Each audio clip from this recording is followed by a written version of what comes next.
Hello, मैं हूँ शालिनी उबलीकर और मेरे चैनल में आप सबका बहुत बहुत स्वागत है। आज मैं आप लोगों को सिखाने जा रही हूँ ज्योग्राफी स्टैंडर्ड 7 के बच्चों के लिए। तो हम लोगों ने ऑलरेडी स्टार्ट कर दिया है lesson number 4, air pressure. Okay, air pressure का ये जो एक्सप्लेनेशन है, ज्योग्राफिकल एक्सप्लेनेशन क्या होता है, उसका हम लोगों ने पूरा डिटेल में विथ एक्सपेरिमेंट सीखा हुआ है। एंड आई थिंक आप लोगों को इसमें कोई भी डाउट नहीं होगा। और इसके बाद हम लोग अभी सीख रहे हैं ये वाला एयर प्रेशर, टेम्परेचर जोन और प्रेशर के आपस में क्या रिलेशंस है। और मैंने आप लोगों को कहा था ये डायग्राम जो है, ये डायग्राम बहुत ही इंपॉर्टेंट है। ये डायग्राम आप लोगों को एग्जाम्स में आएगा और इसके सवाल आप लोगों को पूछे जाएंगे, तो आप लोगों को जवाब देने आना चाहिए। ओके, तो आज मैं आप लोगों को यही एक्सप्लेन करने वाली हूँ। तो हम लोग आए थे यहाँ पर, temperature zones and pressure belts are interrelated to each other. अभी ये जो टेम्परेचर जोन है, यानी जो तापमान, टेम्परेचर यानी हीट, तापमान का जो जोन है वो, and pressure belt are interrelated, और एयर प्रेशर का जो बेल्ट है ये दोनों आपस में इंटर रिलेटेड है, उनका आपस में रिलेशन होता है। But the latitudinal extent of the temperature zone is much longer while pressure belts are narrower। अभी ये जो latitudinal extent of the temperature zone का जो distance होता है वो बहुत ही ज्यादा होता है, जो बेल्ट होता है ना उसके ऊपर का। और प्रेशर का जो प्रेशर बेल्ट जो होता है वो बहुत ही नैरोवर होता है, पतला होता है। See figure 2.4a and 4.2a and 4.2b। For example, the temperate zone extends from 23 degree 30 minute and 66 degree 30 minute. Compared to this, the air pressure belt has limited extent.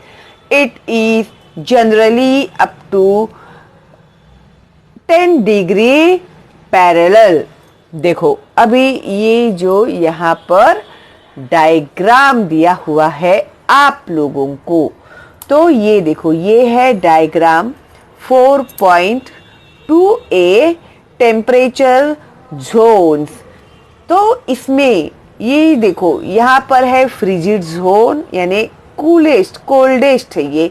Okay, उसको शीत पट्टा भी बोलते हैं या फिर शीत कटिबंध बोलते हैं मराठी में। ओके, फिर ये है टेम्परेट जोन। अभी टेम्परेट जोन यानी जहां पर ज्यादा गर्मी भी नहीं होती है, ज्यादा ठंडी भी नहीं होती, उसे कहते हैं टेम्परेट जोन। तो मराठी में उसे कहते हैं समशीतोष्ण वातावरण। ओके, फिर ये है टॉरिड जोन, यानी यहाँ पर बहुत ज्यादा गर्मी होती है, उष्ण कटिबंध बोलते हैं उसको मराठी में। और ये है इक्वेटर, इक्वेटर को मराठी में विषुववृत्त बोलते हैं। फिर वही है टेम्परेट जोन, फिर फ्रिजिड जोन। ओके, तो ये जो है ना टेम्परेचर जोन में जो है, ये जो आप लोगों को गैप्स दिखाई दे रहा है, देखो यहाँ पर 23 degree 30 minute north, 66 degree 30 minute north, 90 degree north pole है। नॉर्थ पोल तो 90 डिग्री ही होता है।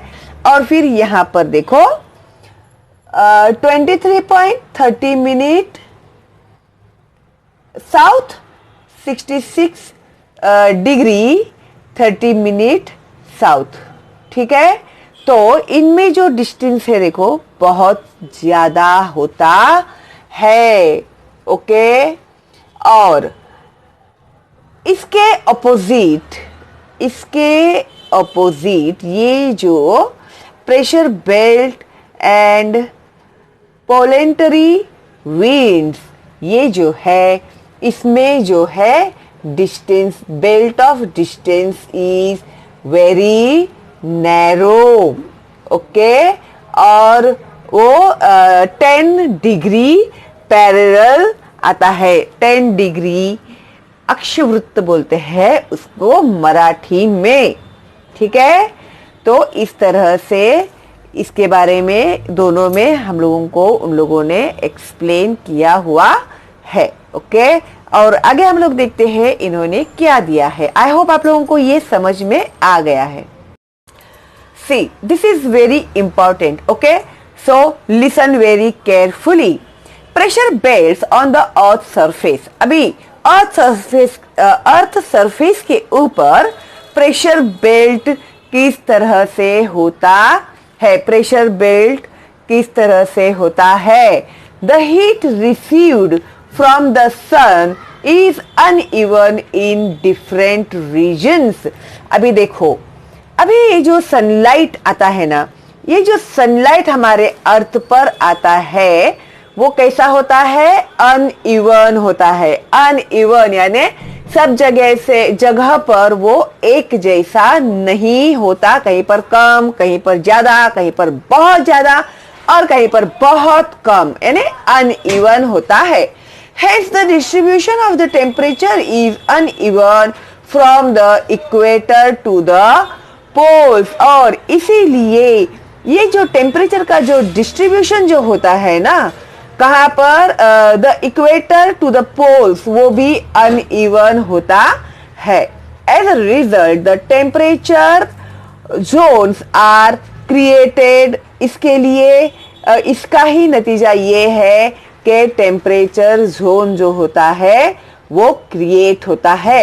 We have studied this in the previous class। और ये हम लोगों ने इसके पहले के क्लास में ऑलरेडी हम लोग पढ़ चुके हैं।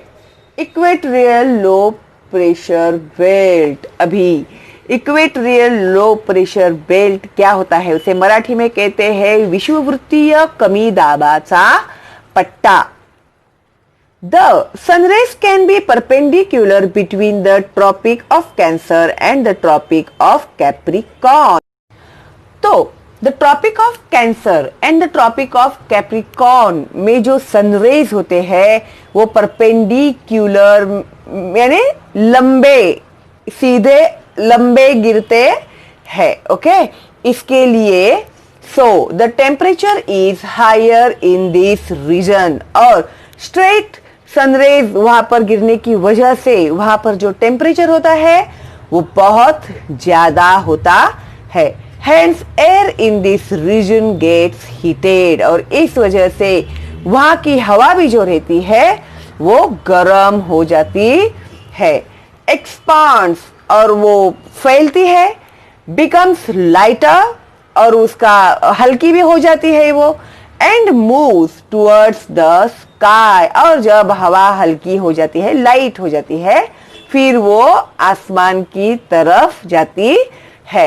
At this process operates continuously a low pressure belt gets formed in the central part of this region between the parallels 5 degree north and 5 degree south। तो इस तरह से ये जो प्रोसेस है वो कंटिन्यूस चलते रहने की वजह से लो प्रेशर बेल्ट जो होता है वो central part of this region between the parallels 5 degree north and 5 degree south में उसका जो बेल्ट होता है वो तैयार होता है। Okay, mid latitudinal high pressure belts.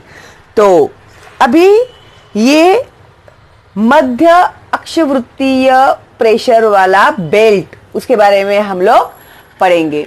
The heated air becomes lighter. अभी जैसे हवाएं गर्म होती है तो वो हल्की होती है।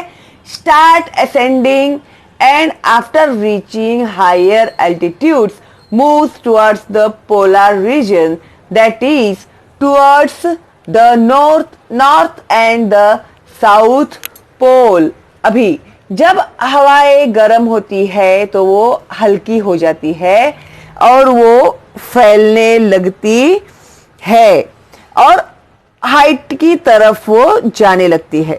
जब वो हाइट की तरफ जाती है तभी वो नॉर्थ एंड साउथ पोल की तरफ बढ़ने लगती है। Due to low temperatures at the higher altitudes the air cools down and becomes heavier. अभी जब उसको गर्मी लगती है हवा को तो वो हल्की होके जब वो ऊपर की ओर जाती है तो वो जैसे जैसे हायर एल्टीट्यूड्स की तरफ वो जाती है तो वहां पर ठंडी ज्यादा हो जाने की वजह से, वहां पर ज्यादा ठंडी होने की वजह से वो कूल डाउन होती है, ठंडी होती है, फिर वो हेवी होने लगती है और ज्यादा हेवियर वो बनती है। This heavier air descends down in both the hemispheres in the region between 25 degree to 35 degree parallels।